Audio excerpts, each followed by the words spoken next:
Four major elements can be found on the pages of a book or screenplay. Dialogue and description are the two that books and screenplays both use often. Internal monologue and narration are the other two elements. Though they can technically show up in a screenplay, they're much more common in books. Let's have a look at each of the four elements.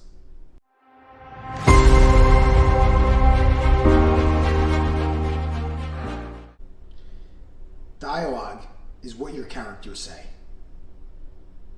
Whether you're writing a book or a screenplay, it's your job as a writer to get the dialogue on the page exactly as it's supposed to be spoken by the characters. In a movie, an actor can, of course, improv a line or two. That's fine. That happens later in the process. It's still your job to get the words on the page exactly as you originally see them.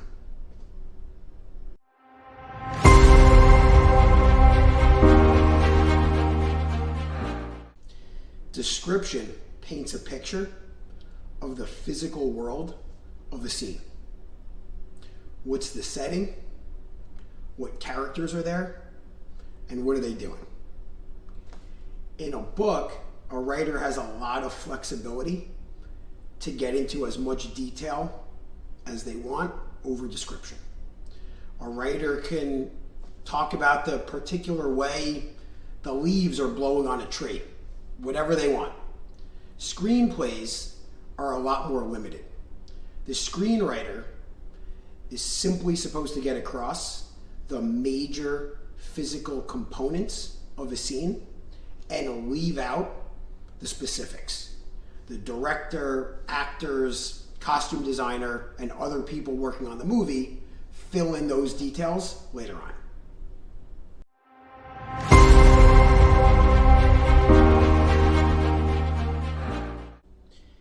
Internal monologue addresses what's happening inside of a character. Specifically, what are they thinking or what are they feeling? This is very common in books. As for screenplays, sometimes it never shows up at all. When it does, it happens as a voiceover. Voiceover is when a character is directly addressing the audience in a speech outside of the physical world of the scene on the screen.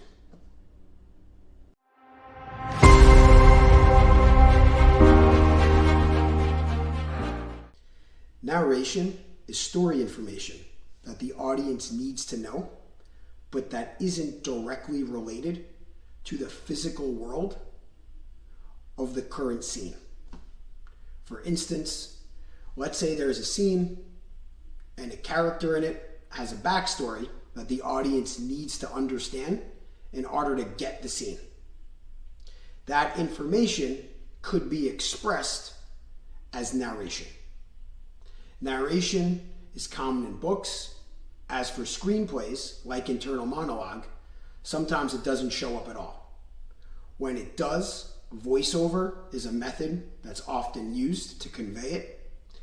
It can also appear as text that shows up right on the screen.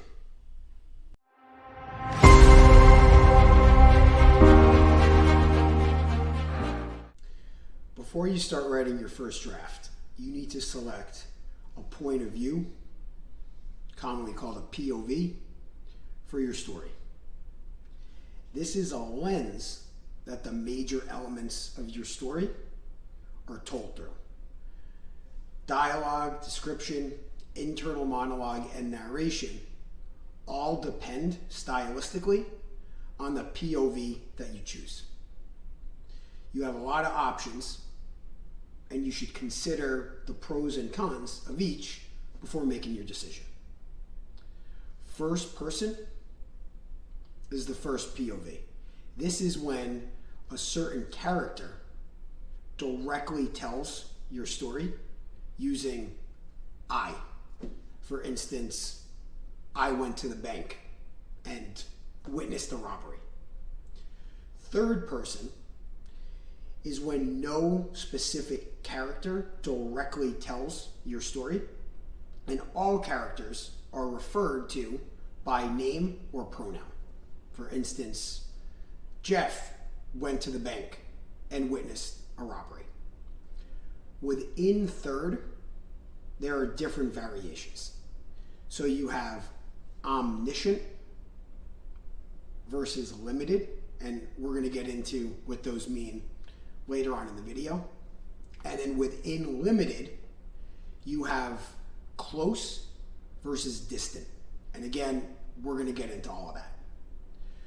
So learn what they are, think about them, and pick one that's best for your story.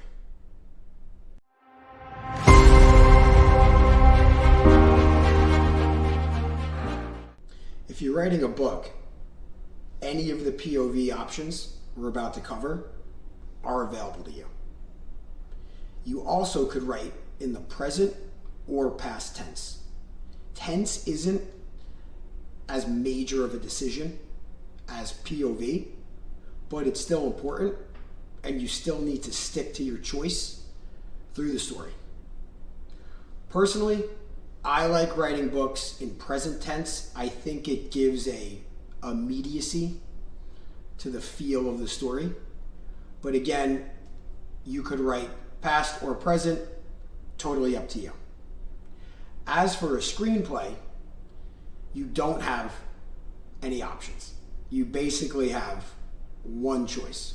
You have to write in third person omniscient present tense. Now, there can be exceptions to this in experimental screenplays, but for the most part, third person omniscient present is how screenplays are written.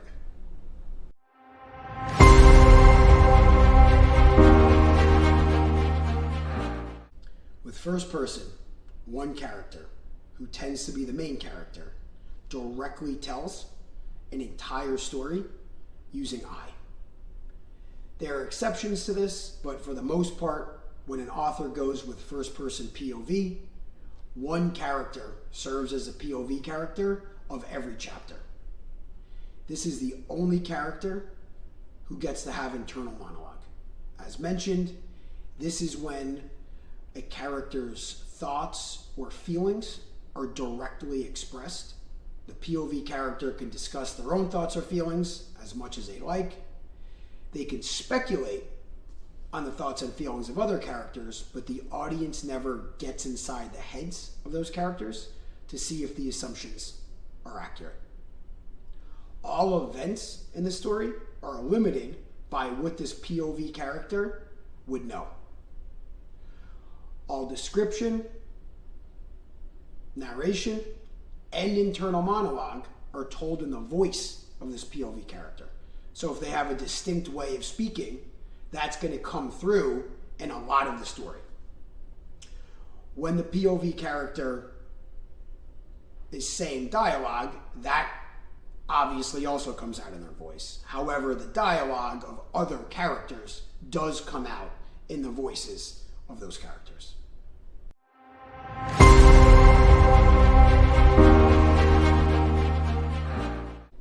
Like first person, third person limited has the idea of a POV character baked into it.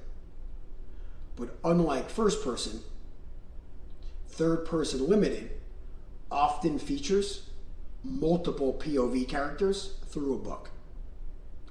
Each scene has its own POV character. Now, the protagonist tends to be the POV character in a lot of the scenes, but others, for example, the main villain or a love interest, can be the POV character of a scene. Unlike first person, however, with third person limited, this POV character does not directly speak to the audience using I. The character is referred to by name or pronoun. Like first person, the events of a scene are limited to what this POV character would know. And this POV character is the only one in the scene who can have internal monologue.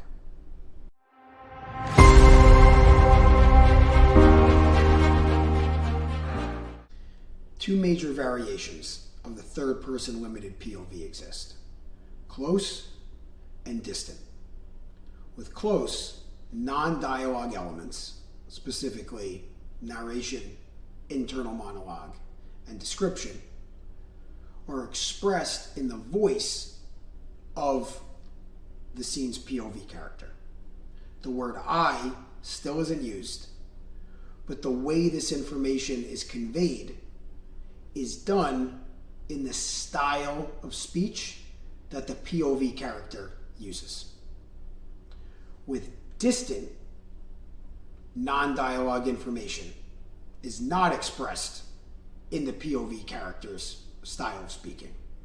Instead, the writer gets across this information using an outside voice that isn't necessarily connected to any character in the book. Usually, this voice takes on the tone of a neutral outside observer, but it's totally up to the writer. The writer can pick a very distinctive, zany, sarcastic voice to handle these elements if it's a fit for the story. All that matters is that it's not the voice of a scene's POV character, and that you stick with this voice through the book. You don't want to jump from chapter to chapter using these outside voices that don't belong to characters that are all very different from each other. To keep things flowing, pick a voice to get this information across and stick with it through the book.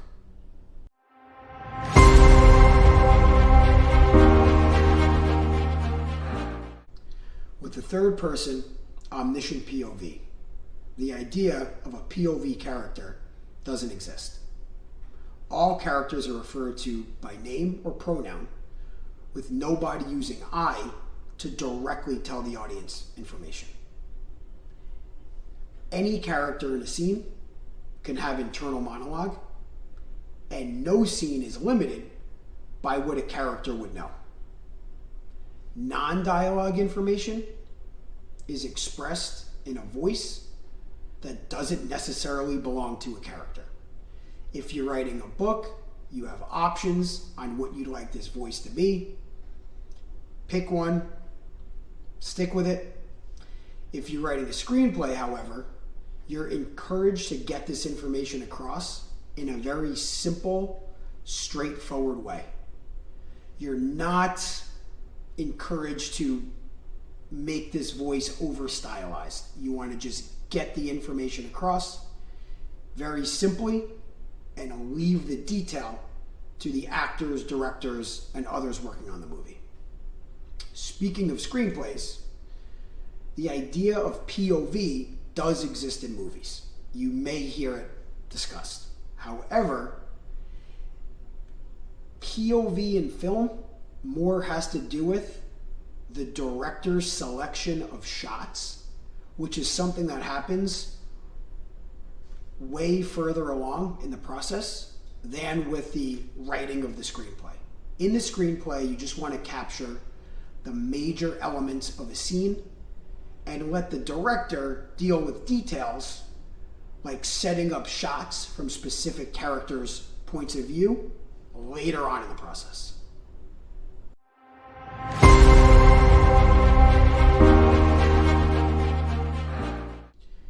If you're writing a book, you have plenty of options for POV. So how do you pick one? A good place to start is looking at the POVs that are common in the genre you're writing in. However, don't just automatically pick the most popular POV in your genre. If your story can be better told through a different POV, then go with that one. Let's look at the pros and cons of each. A lot of newer writers go with third-person omniscient because it has the least amount of rules. You could jump from one character's head to another in a given scene talking about both of their thoughts and feelings. And no scene is limited by knowledge that any character would have. This could be very liberating as you sit down to write your first book, because you don't have to consciously be thinking about the rules of POV as much. However, omniscient POV does have its drawbacks. For instance, it doesn't offer that bond over a long period of time over voice with a certain character or group of characters that other POVs may offer. If you happen to have a character, particularly your main character, that has a distinctive, interesting voice, then first-person POV is an option to consider. Here, you could really build up that bond because the character is directly speaking to the audience over a long period of time, the entire book. However, first person does have its drawbacks as well. For instance, your main character has to be present in every scene of the story. If you have a main villain who's also an interesting character, but the villain and protagonist aren't in a scene together until the end, you can't even get your villain on the pages of your story until the end.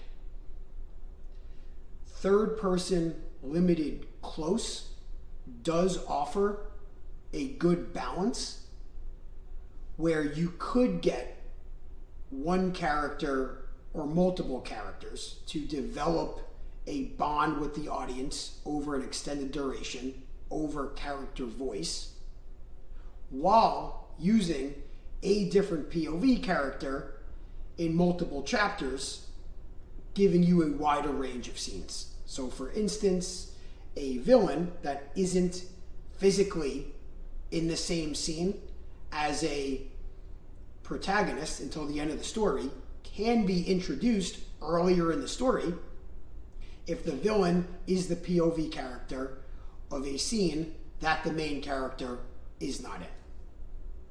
So why would you choose third person, limited, distant over close? Some stories can be better told with a outside voice commenting on the actions of a character or multiple characters, which is where that distant POV could excel. Let's say you're writing a comedy story about naive characters that do ridiculous things. A outside voice that's commenting on those events could be beneficial to the story.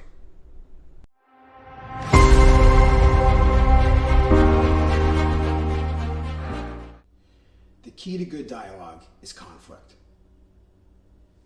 The characters talking should be butting heads with each other. This is true for scenes that are overtly confrontational, for instance, two characters screaming at each other. It's also true for scenes that aren't overtly confrontational. For instance, if two characters are flirting, one can be lightly poking fun at the other, and that character defends themselves. In all cases, what you want to do is avoid a feeling of agreement. If a character is asked a question, the character shouldn't directly give an answer. The character can give a partial answer, or answer the question with another question, or accuse the person who asked the question of having some hidden motive. If a character makes a statement that they feel strongly about, have another character raise doubts about that statement. Another tactic to use to build conflict with dialogue is silence. If a character says something and another character doesn't react with words, just goes silent, that creates an inherent tension in the scene. The character who said something is going to wonder why they didn't get an answer, what the other character is thinking. And the audience is naturally going to become invested in the outcome of that interaction.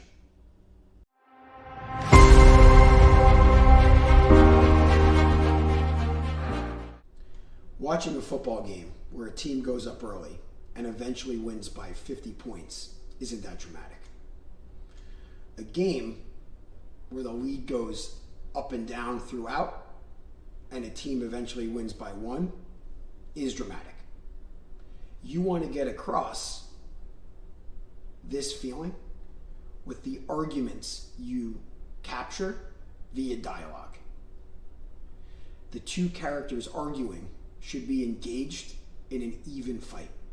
You want to avoid the idea of a blowout where one character is obviously right and just shouts down another character who challenges them.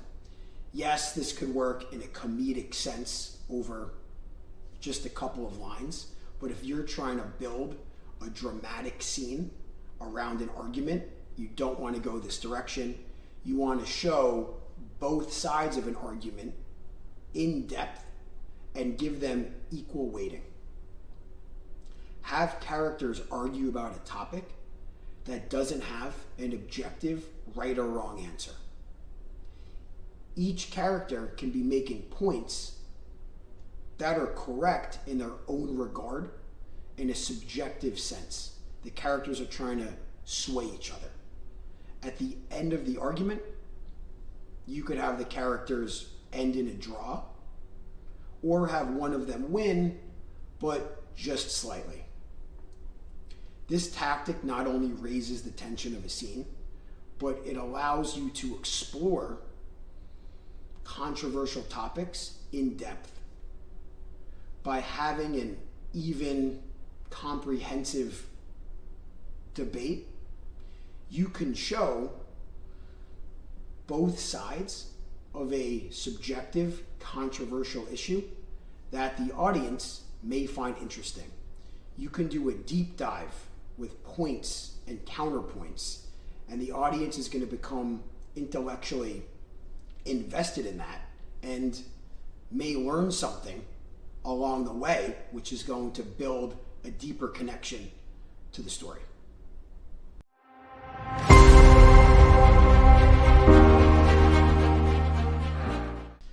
The things someone says and how they say them give a lot of information about that person.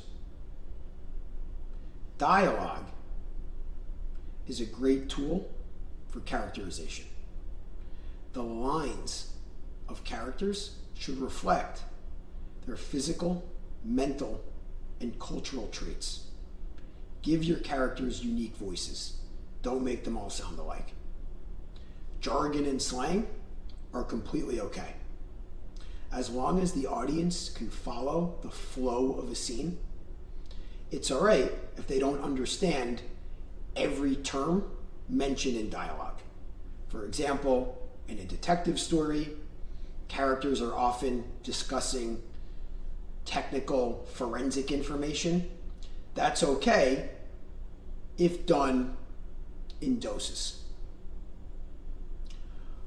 A great tactic to use to really drive home characterization in dialogue is something I call a story within a story.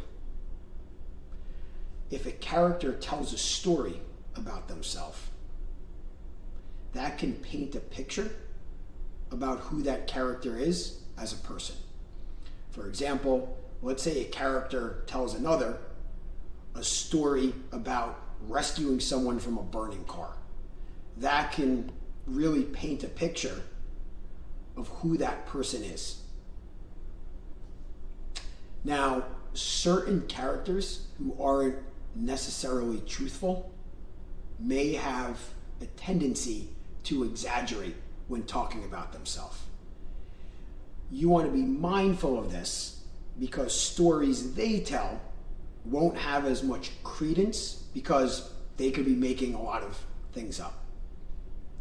Another tactic to use is the idea of a story within a story where one character is discussing a character who isn't present in the scene.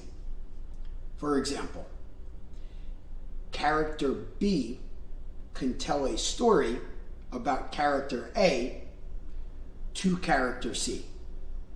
We've characterized character A without going through any bias that character A may have, telling a story about himself.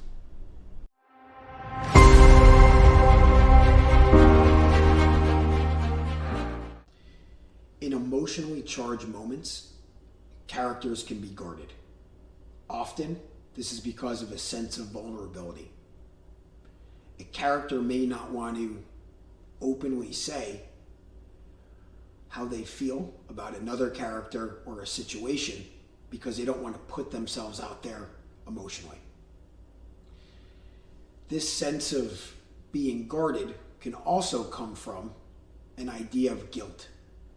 If a character is feeling guilty about something, the character is not going to want to address that thing directly.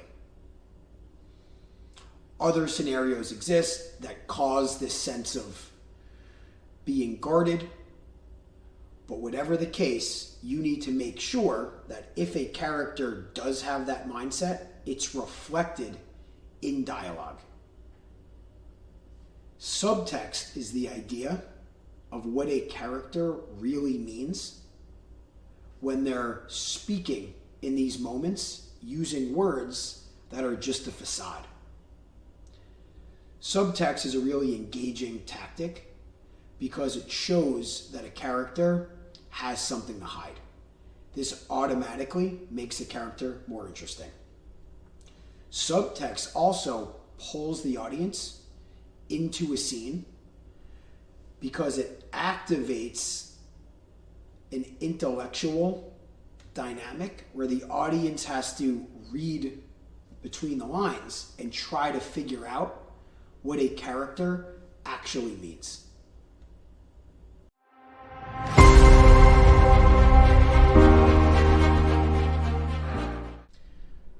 Rhythm and dialogue, like in music, refers to sound and pacing. Now, not every scene of your story needs to have rhythmic dialogue, but for scenes that call for it, it can really elevate the back and forth between the characters. Rhythmic dialogue is fitting when two characters who know each other well are having a conversation. For instance, two characters who are dating or who have worked together for a long time. They understand how the other thinks, their patterns of speech, and their lines can play off of each other. If you want to create a rhythmic quality to dialogue, focus on a fast pace with short lines. There should be a lot of back and forth. Reference things that were already said, repeat words, even repeat specific sounds within words, and repeat sentence structures. Together, the dialogue is going to feel musical, and the audience is going to be drawn to following it.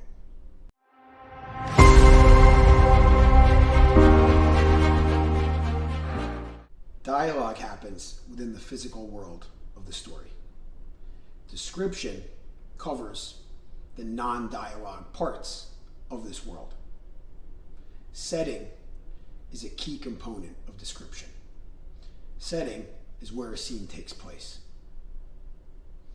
You want to try to add a variety of settings through your story.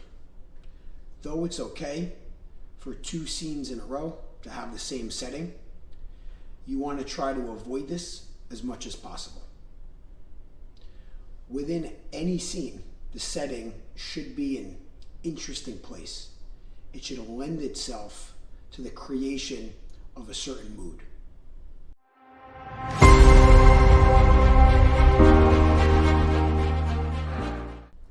You shouldn't use your setting to create moods that are intriguing in a vacuum. You want these moods to tie into your broader story. Specifically, setting and the mood created should enhance the characterization or conflict of a scene. Ideally, characterization and conflict can both be enhanced. For example, let's say you have a character and you want to show that he's insecure about how much money he makes. Put him on a fancy yacht with a bunch of rich people. This high-pressured setting is going to allow those insecurities to come out. Let's say you're writing a suspense scene and you have a conflict where your main character is trying to escape from a killer. Use a setting that's in a remote area without cell phone service, like a cabin. That's going to automatically up the conflict.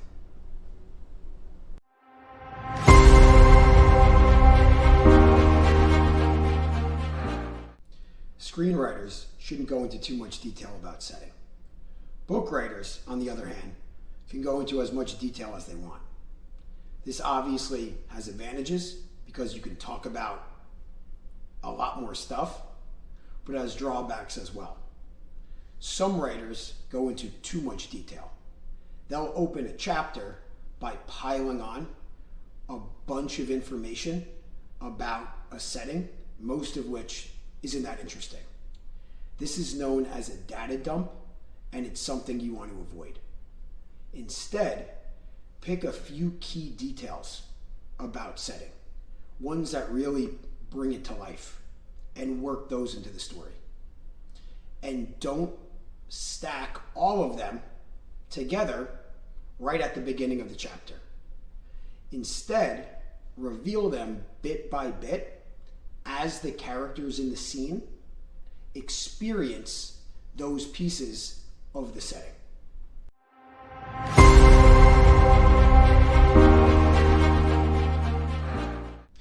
When getting across information about your setting, use the show, don't tell method. This essentially means you're going to show evidence of those details instead of just telling your audience that they exist. You can use your characters to help accomplish this. For example, let's say you want to get across the point that a building is tall. Don't just tell your audience that the building is tall. Show a character reacting to the setting. Show a character craning his neck to look up to see the top of the building. When showing characters reacting to setting, try to leverage the 5 senses: sight, smell, sound, touch, and taste. Characters perceiving their world through the senses gives a scene a visceral feeling and really helps draw the audience into it.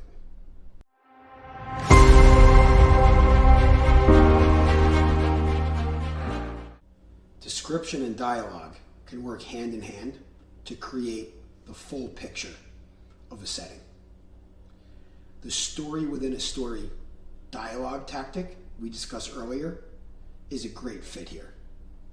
For instance, let's say you're telling a story where a family shows up at a nice beach for vacation. In description, you get across how gorgeous and peaceful this beach is.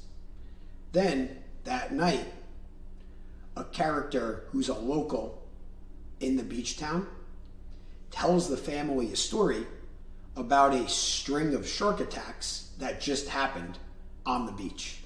Now, the setting instantly takes on an ominous vibe.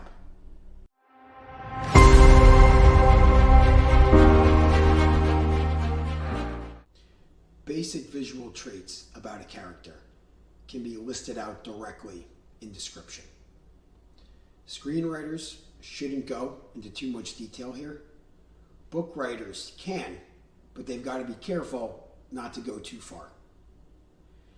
Things like gender, age, height, body type, and hair color can be expressed with tell, not show. But what you don't want to do is get into a data dump where you tell the audience 50 different visual traits about a character, most of which aren't relevant to the story at all. As a general rule, the more important a character is, the more page space you want to use to describe that character. A bit character that only shows up in one scene might only be described by gender.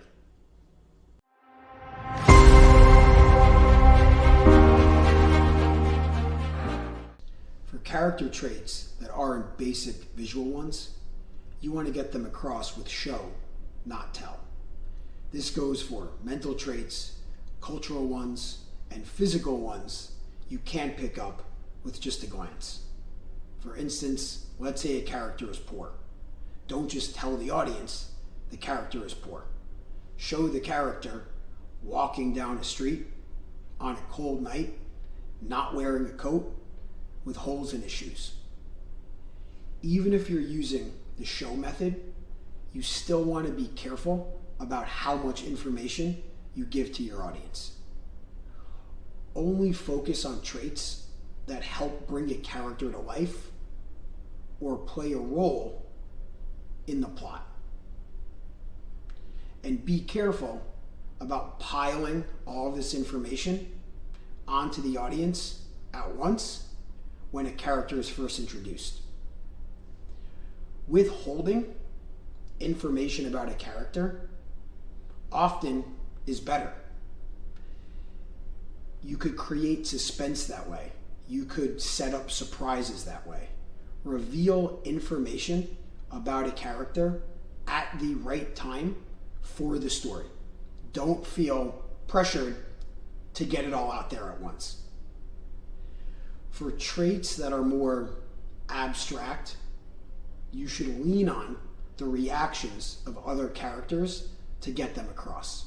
For instance, let's say you want to express that John is great at his job. Again, don't just tell the audience John is great at his job.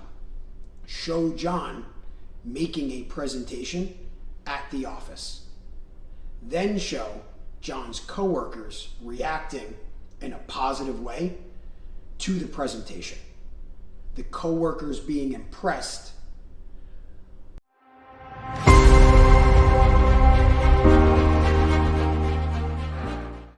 Action refers to describing your characters engaged in some sort of physical activity. These can be intense events like climbing a mountain, or simple ones like eating lunch. In a screenplay, you want to get across action in a basic, straightforward way. In a book, you have a lot more flexibility for detail. But, like we've went over with other types of description, you want to be careful about how much detail you go into. Certain types of actions call for more detail, while others call for very little detail.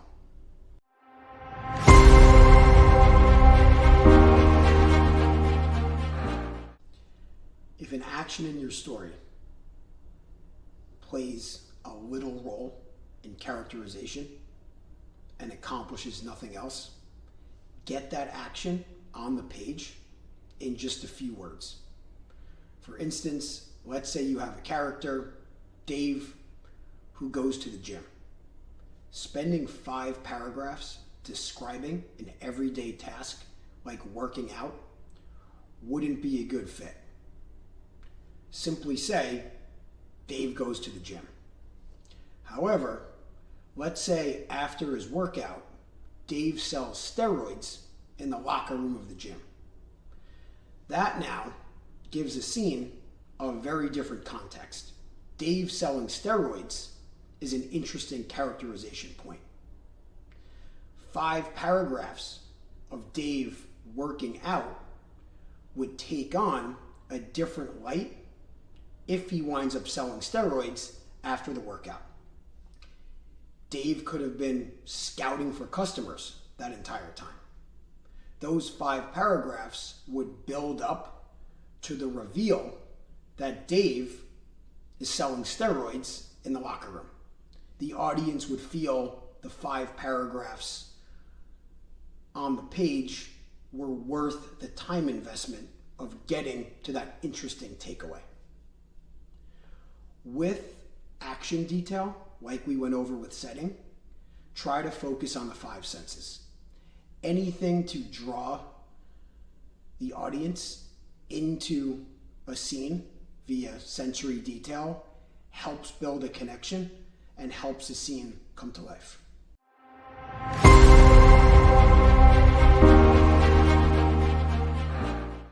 An action that plays a big role in conflict can have more page space than an action that plays a little role.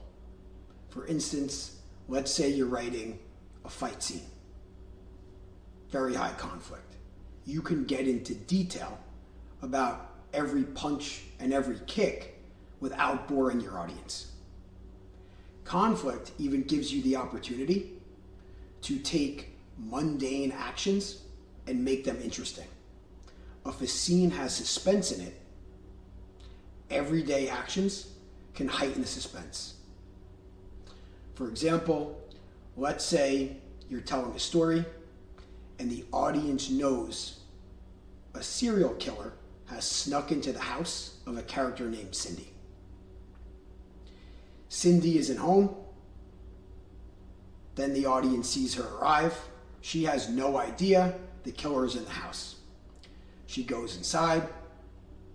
She heats up some food in the microwave. She checks her email. She sits down on the couch. She grabs remote control. She flips through the channels on the TV. In a different context, Cindy doing these actions would be very boring. But with a serial killer lurking in the house, they become extremely interesting. The audience will be waiting on the edge of their seat, wondering when the killer is going to pop out.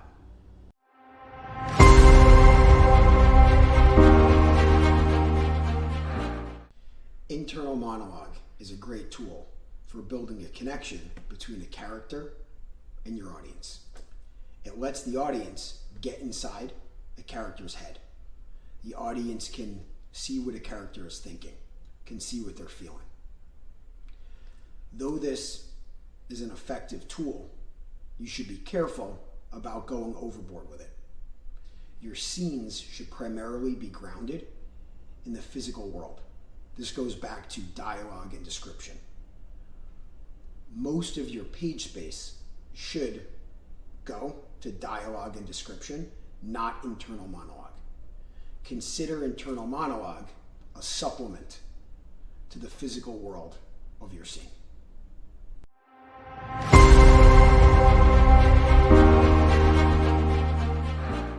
With internal monologue, it's important you avoid simply restating a thought or feeling the audience would already assume a character has. For example, let's say a character is running through the woods trying to get away from a killer. Putting in an internal monologue line that says, "I was really scared," is redundant. The audience could safely come to that conclusion by seeing the description of the character running from the serial killer. Adding in that internal monologue line is going to feel redundant and weigh down the scene. Instead, what you want to do is focus on adding information to the story that the audience wouldn't be able to pick up just from the physical world of a scene. For example, let's say a character is at a party and is acting really nice to the guests. The description and dialogue of this character at the party suggests the character is making friends with the guests. However, in internal monologue, that character tells the audience that he's actually planning a con job and is setting up the guests for a robbery. That now adds a totally new dimension to the scene.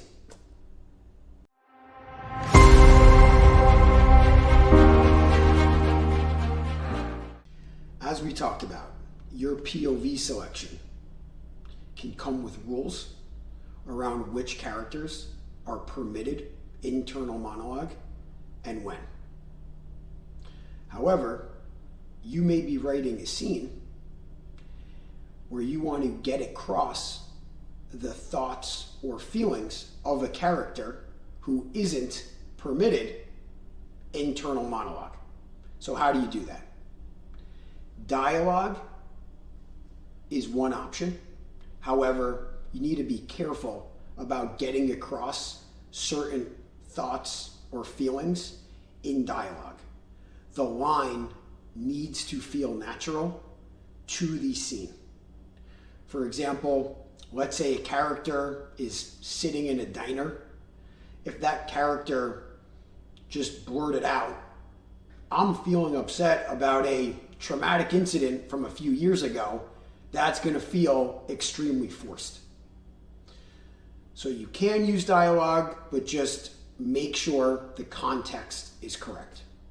Another avenue for you is description. What you want to do is take the thought or feeling you want to express and tie it to the physical world of the scene in a non-dialogue way. For instance, let's say a character misses his ex-wife. You can show that character looking at a photo of his ex-wife and then taking a deep breath. Let's say a character is extremely nervous. You can show that character's hand shaking.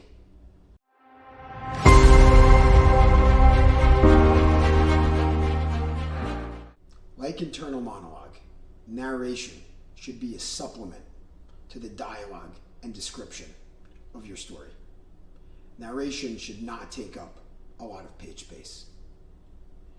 You can use it to give the audience information about characterization or conflict development that would not be obvious from the physical world of the scene.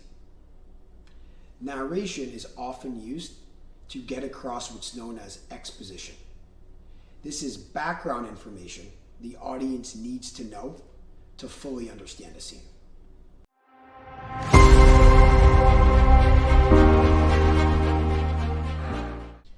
Let's say a character is driving to a place where he's going to commit a robbery. If the audience knew that that character had prior arrests and would spend a lot of time in prison if he was arrested again, the tension of the scene would go up. This backstory on the character, the prior arrests, would be exposition. As mentioned, you can get exposition across in narration. However, you should try to express the information via dialogue or description first. Getting information to the audience in dialogue or description keeps the audience inside the physical world of the story, which helps keep the audience engaged. Every time you jump from the physical world to narration, you're pulling the audience out of the physical world of the story. You should only choose narration for exposition if conveying the information with dialogue or description feels forced or would take up a lot of page space.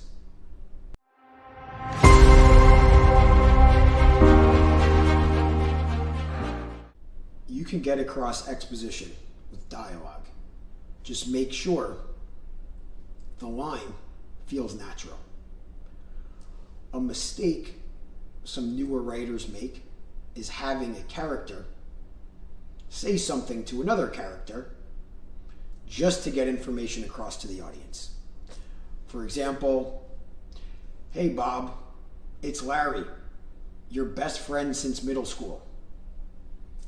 This obviously is a bad line. If Larry was best friends with Bob since middle school, when Larry greeted Bob, he would just say, "Hey." He wouldn't have a need to tell Bob his name and remind him that they've been best friends since middle school. You can also use description to get across exposition, which sometimes can be simpler than dialogue. For example, let's say a storm is coming to town that's going to play a big factor in the plot. You can have a character watching TV, flipping through the channels, coming to a news station, and seeing a graphic on the bottom of the screen for a storm warning. A flashback is another tactic you can use to get across exposition. However, flashbacks can slow down the forward motion of your plot. If you're going to use a flashback, keep it very brief.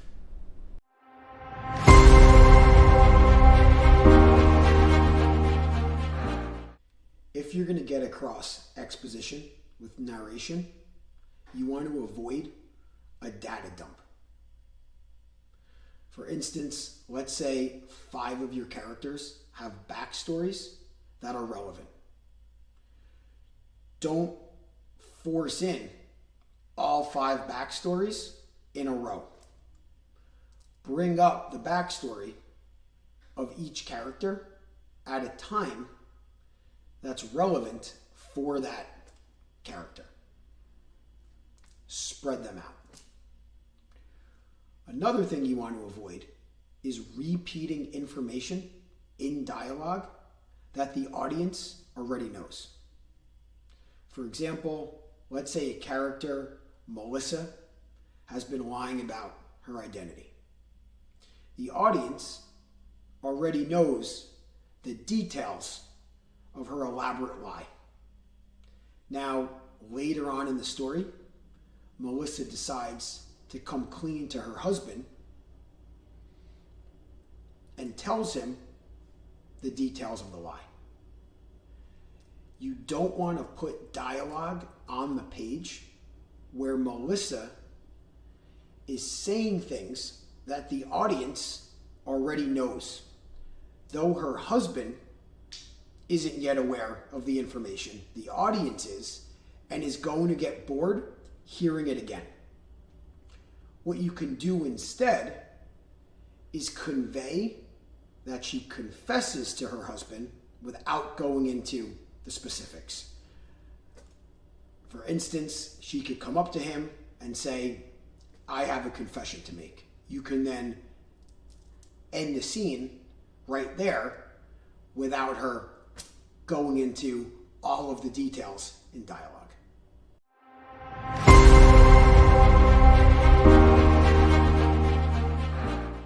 Creating tension on your pages is key.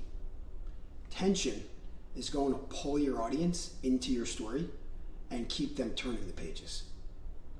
Every scene in your story should have an element of tension. Every individual page in your story can ideally have an element of tension too. Now, that's not to say you can't have a pleasant moment in your story. You can show a couple going on a date and having a great time over a few pages. That's okay. But then immediately after that date, get back into the tension. Have some problem arise. Though a story that's very pleasant for a very long amount of time may seem like something an audience would like, In reality, that story is just going to be boring to an audience.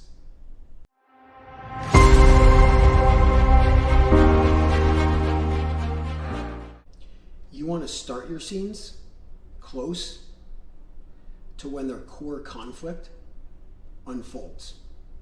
What you want to avoid is showing characters from a scene doing trivial actions earlier in the day, like brushing their teeth or eating breakfast. This is known as starting late. When you do start a scene, you also want to avoid using narration to tell your audience exactly what that scene's going to be about.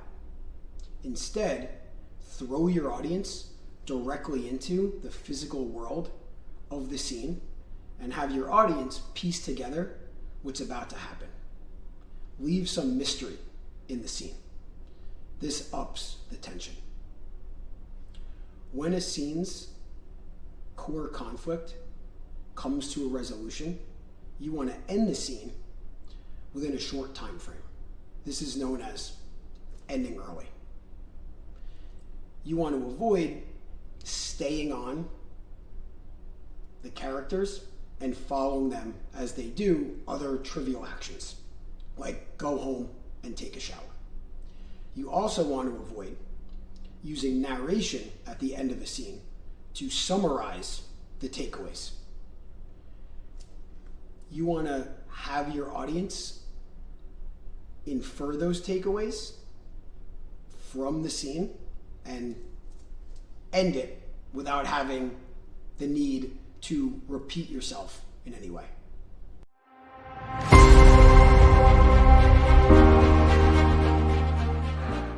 You might do a great job coming up with the core conflict for a scene, but if a character overcomes that conflict too easily, that scene's going to lack tension.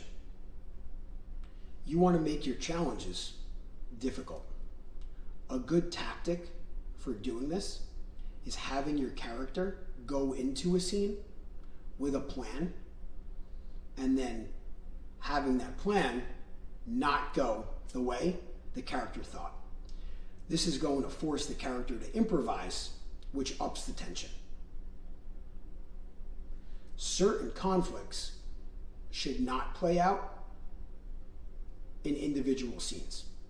As a general rule, the harder a challenge, the longer that challenge should be played out through your story. If you have a character facing something that's extremely difficult and beating the challenge very quickly, one, that's not going to be realistic. And two, you're not going to have much room for tension. Instead, play out those big challenges in stages. For example, let's say you have a boxer who wants to beat the champion of the world. Don't just show that boxer training for a couple of days and then beating the champ. Show the boxer training for a while, then beating someone on his level. He trained some more, he beat somebody one level up. He trained some more, he beat somebody 2 levels up. He trained some more, and finally, he takes on the champion and wins.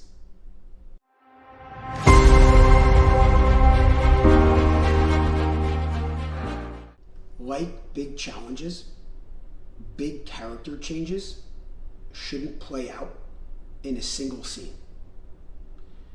They can feel unrealistic, and you're going to have little room for tension. Instead, just like with challenges, play them out in stages. For example, let's say you have a character who's a clean-cut corporate employee, and he develops a serious drug problem. If you show that character having a bit of a stressful day at work and then deciding in the same scene to just shoot up heroin, that's not going to work. Instead, you can show that character losing his job. He then decides to drink a little bit more frequently. His increased drinking leads to fighting with his girlfriend.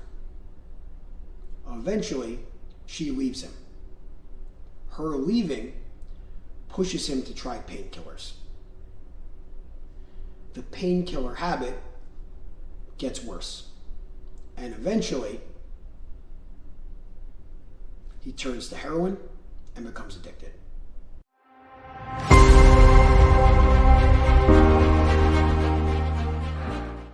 Language refers to the words you choose to tell your story and how you arrange them into sentences and paragraphs.